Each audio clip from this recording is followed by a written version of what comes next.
अल्लाह फरमाता है या अय्युहल्लज़ीना आमनुस्तईनु बिस्सब्रि वस्सलाह इन्नल्लाहा मअस्साबिरीन। ए ईमान वालो तुम मदद चाहो सब्र से और नमाज से। तुम मदद चाहो सब्र से और सारे बोलो मदद चाहो सब्र से और नमाज से मदद चाहो। आक़ा करीम सल्लल्लाहु ताला अलैहि वसल्लम जब घर से सफर के इरादे से निकलते थे तो नमाज पढ़ते थे। पीछे वाले भी बोले क्या करते थे? जब आक़ा करीम सल्लल्लाहु ताला अलैहि वसल्लम सफर के लिए घर से निकलते थे तो नमाज पढ़ते थे, और जब सफर से वापस आते थे तब भी नमाज पढ़ते थे। और जब कोई मुश्किल आती थी, कोई परेशानी आती थी, तब भी क्या करते थे? पीछे वाले क्या इरादा आपका? क्या करते थे बोलो? नमाज पढ़ते थे। कुरान ने भी कहा या अय्युहल्लज़ीना आमनुस्तईनु बिस्सब्रि वस्सलाह। ऐ ईमान वालो तुम मदद चाहो सब्र से और नमाज से। यानी ऐसा नहीं है आदमी को एकदम तावीज़ लेने के लिए ना आए। हमने ये देखा है जो तावीज़ पढ़ना फूकना गलत नहीं, जायज़ है, पढ़ना फूकना सही है, मगर एक चीज ये है कि कुरान ने कहा तुम मदद चाहो सब्र से और नमाज से। हमने ये देखा है कि तावीज़ हर आदमी लेना चाहता है मगर नमाज नहीं पढ़ते।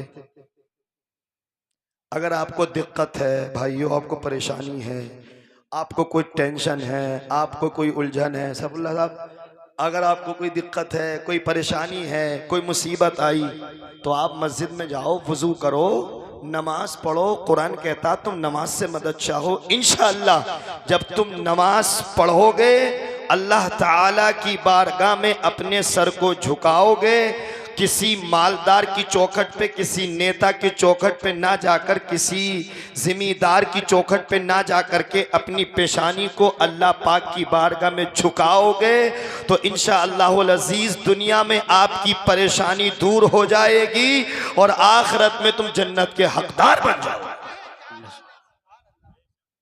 पढ़ोगे नमाज? बोलो। ये भी करबला का पैगाम है भाइयों। इमाम हुसैन पाक रज़ियल्लाहु ताला अन्हु की जो तलवार रुकी थी वो नमाज की वजह से तो रुकी थी ना। कौन माई का लाल इमाम हुसैन की तलवार को रोक सकता था? मगर मेरे भाइयों सिरसी वालों और आसपास वालों, इमाम हुसैन ने बता दिया कि सिर्फ जो आप काम करते हो मुहर्रम के महीने में नमाज नहीं पढ़ते, उन कामों के करने से आप हुसैनी नहीं कहलवा सकते। हुसैनी नहीं कहलवा सकते आप। पक्के सच्चे हुसैनी तब हो दुकान में हो तो दुकान बंद कर दो। अगर नमाज का टाइम हो जाए तो नमाज पढ़ने के लिए आ जाओ। अगर आप खेत में काम कर रहे हो तो खेत से वापस आ जाओ, मस्जिद में आओ, पहले नमाज को अदा करो। कोई भी आप कारोबार कर रहे हो, तमाम काम काज को छोड़कर आपने ज़ोहर की नमाज पढ़ी, आपने असर की नमाज पढ़ी, आपने मगरिब इशा फजर की नमाज पढ़ी। मेरे भाइयों आपने पांचों टाइम की नमाज पढ़ी, अपने अल्लाह को राजी किया। उधर आपका मेरे भाइयों आपका वक्त अल्लाह की इबादत में गुजरा। इमाम हुसैन आपसे राजी हो जाएंगे। और अगर आपने नमाजों की पाबंदी की इसलिए कि शराब पीने से ज्यादा बड़ा गुनाह नमाज को छोड़ना है, जिना से ज्यादा बड़ा गुनाह नमाज को छोड़ना है, चोरी डकैती से बड़ा गुनाह नमाज को छोड़ना है, किसी की गीबत चुगली करने से सबसे बड़ा जो गुनाह है नमाज को छोड़ना है। अरे हमने ये देखा है कि इस मुहर्रम के महीने में भी तुम नमाजों को छोड़ देते हो। खुदा की कसम अगर तुम ये चाहते हो कि हुसैन पाक तुमसे राजी हो जाए, जब नमाज का वक्त आ जाए तुम पाबंदी के साथ नमाज पढ़ोगे, दुनिया में हुसैन राजी हो जाएंगे। कल क़यामत के मैदान में जब हुसैन जन्नत में जाएंगे तुम भी हुसैन के साथ साथ ये जन्नत में कहते हुए जाओगे कि बाग़ मोहम्मद बाग़ खुल्द में मोहम्मद मुस्कुराते जाएंगे, फूल रहमत के झड़ेंगे, हम उठाते जाएंगे, बाग़े जन्नत में होगा हमारा दाखिला इस शान से कि हम या रसूल अल्लाह का नारा लगाते जाएंगे। वाह वाह वाह वाह वाह वाह, बोलो सुभान अल्लाह तो बोलो। अरे हमारे नंबर पे कम सुभान अल्लाह कह दो। मैंने ये एक पैगाम दिया है आपको कि नमाज आपकी कभी नहीं छूटे। ये भी एक करबला का पैगाम है, बोलो सुभान अल्लाह। और शहीद जिंदा है। अब बताओ, शहीद जिंदा है तो क्या हमारा नबी जिंदा नहीं है? बोलो, सारे बोल, पीछे वाले भी बोल दें। शहीद इमाम हुसैन किसके सदक़े में है? अरे नबी सल्लल्लाहु अलैहि वसल्लम ना होते तो हुसैन होते। पीछे वाले सब बोलो, हुसैन नहीं होते, क्योंकि हुसैन भी नबी के सदक़े में है। सारे शहीद नबी के सदक़े में हैं, और जब शहीद जिंदा है वो भी नबी के सदक़े में। तो जो ये कहते हैं नबी मर के मिट्टी में मिल गए, माअज़ल्लाहि रब्बिल आलमीन, जो गलत अकीदा रखते हैं, मुझे बताओ जब नबी के सदक़े में शहीद जिंदा है तो हमारा नबी भी जिंदा है, हमारा पैगंबर भी जिंदा है। इसीलिए बरेली के आला हजरत कहते हैं, तो जिंदा है वल्लाह, तो जिंदा है वल्लाह, मेरे चश्मे आलम से छुप जाने वाले, मैं मुजरिम हूँ आका, मुझे साथ ले लो कि रस्ते में है जा बजा थाने वाले। देखो, दो आयत करीम मैंने आपके सामने पढ़ी। मेरे भाइयों, इस कुरानी करीम की आयत करीमा से हमें ये पता चलता है कि मुश्किल मुसीबत के वक्त में भी हमें क्या करना चाहिए? सारे बोलो, नमाज पढ़नी है। ठीक है, नमाज पढ़नी है इंशाअल्लाह, और यही हुसैन से मोहब्बत है। सारे बोलो, ये क्या है? हुसैन से, इमाम हुसैनी पाक से अगर सच्ची मोहब्बत है तो नमाज को पढ़ना। ये मत देखना कि रात छोटी हो रही है, 7-8 बजे उठते हैं, कोशिश करो अलार्म लगा लो मगर नमाज पढ़ लो। और इसके साथ साथ इससे ज्यादा जरूरी ये है, इससे ज्यादा जरूरी चीज ये है कि अपना ईमान बचाओ। सारे बोलो, क्या करना है? बोलो भाई, जलसे तो करवा लिया आपने, हजारों सैकड़ों जलसे करवाए, ठीक है, और ईमान नहीं बचा तो गई भैंस पानी में, गई भैंस पानी में मेरे भाइयों। क्योंकि जन्नत जो मिलेगी वो ईमान वाले को मिलेगी, जन्नत जो मिलेगी वो ईमान वालों की मिलेगी। वमिनन नासि मन यक़ूलु आमन्ना बिल्लाहि व बिल यौमिल आखिर वमा हुम बिमुमिनीन। तवज्जो है आप जरा। जो लोगों में से कहते हैं कि हम तो ईमान वाले हैं, हम तो मुसलमान हैं, हम तो मुसलमान हैं, भाई कोई आदमी कहने लगा भाई देखो सब एक हो जाओ। देखो, मैं किसी पे अटैक या किसी का नाम नहीं ले रहा हूँ, मैं एक बात बताना चाहता हूँ उलमा की तवज्जो के साथ, मेरी बात थोड़ा समझ लेना। मैंने कुरान की आयत करीमा पढ़ी है। बोले क्या पढ़ा? सारे बोले क्या पढ़ा मैंने? कुरान।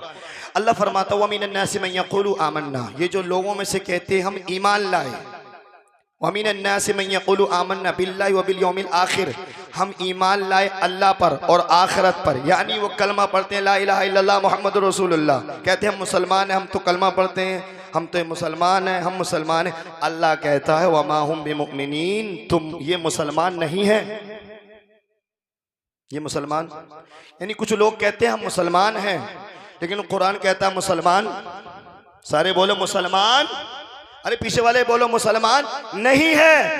क्या मतलब? अगर कोई कहे काबा एक, कुरान एक, ठीक, अल्लाह एक, कुरान एक, मेरे इस्लामी भाइयों याद रखो, तो जो कलमा पढ़ते हैं जरूरी नहीं कि मुसलमान भी हो। इसलिए हुसैन पाक का ये भी पैगाम है, इमाम हुसैन पाक रदियल्लाहु ताला अन्हु का करबला के तपते हुए सेरा में आपने ये भी पैगाम दिया था कि याद रखो मुसलमानों, कुछ भी हो जाए मगर हाथ से अपना ईमान नहीं जाने दे। इसलिए कुरान करीम में अल्लाह ताला ने इरशाद फरमाया, इन्नल लज़ीना आमनू व अमिलुस्सालिहाति कानत लहुम जन्नातुल फिरदौसी नुज़ुला। अल्लाह फरमाता बेशक वो लोग जो ईमान लाए व अमिलुस्सालिहात और अच्छे आमाल किए, जन्नातुल फिरदौसी नुज़ुला। अल्लाह पाक अल्लाह तबारक व ताला अपने ऐसे बंदों को जन्नत का मेहमान बना देगा, और जो जन्नती बन गया वो कामयाब है, जो जन्नती बन गया वो कामरान है। यही पैगाम करबला में इमाम हुसैन ने दिया है। ये चीज़ें मैंने आपके सामने रखी। अल्लाह मुझे भी अमल की तौफीक अता फरमाए, अल्लाह पाक आपको भी अमल की तौफीक अता फरमाए, और अल्लाह हमें सच्चा पक्का हुसैनी बनाए। बोलो इंशाअल्लाह। दिल में बसा लो दोस्तों उल्फत हुसैन की, सारे बोले सुभान अल्लाह।